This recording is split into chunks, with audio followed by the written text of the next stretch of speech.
Hello everybody, welcome back to HardReset.Info channel. In today's video, I'll show you how to fix AMAZFIT Active Max not pairing.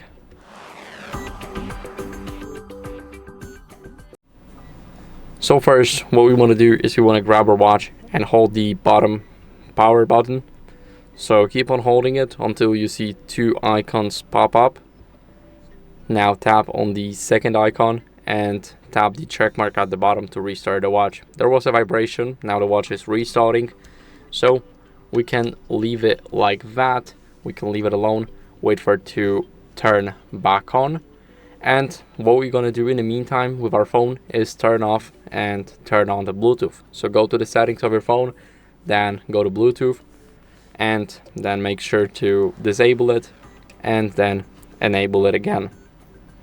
Now, what you guys want to do next is go over to the apps. So you need to scroll down, go to apps on your device, and then go to, for me it's app management, to see every single app.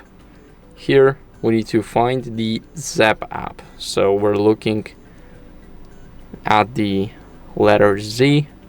It's right at the bottom for me. And here what we're gonna do is we're gonna go over and go for storage usage, then click on clear cache. Now we have successfully cleared the cache, and what are we gonna do next is go back to the Zepp.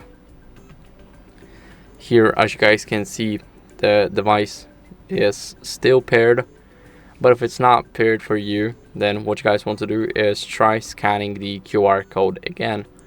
So this way we're gonna scroll down on the device, click Unpair, and here you guys can keep the stuff that you want. So I'll keep it here. Now click Unpair and click OK. And now it's syncing the data, and in a second we should be able to unpair it. Now it's unpaired, as you guys can see, and the screen went black, so that means it's unpaired.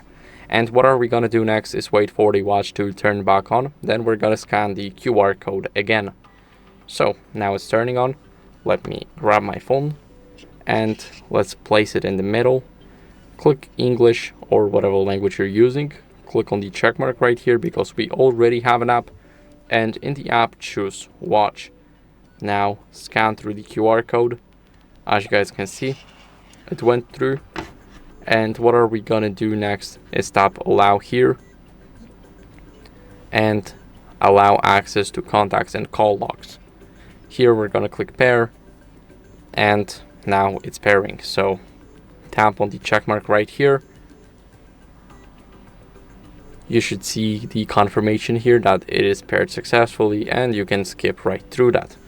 Now our watch is back, and here the device is initializing, so it should take less than 10 seconds. Yes. Let's click next and enable Bluetooth calls. Bind on the right. Here you guys can adjust it to your liking, and click done. So now the device is ready and it is paired. So that's it for the video. I hope it was helpful. If it was, then leave a like, subscription, and a comment, and I'll see you in the next one. Bye.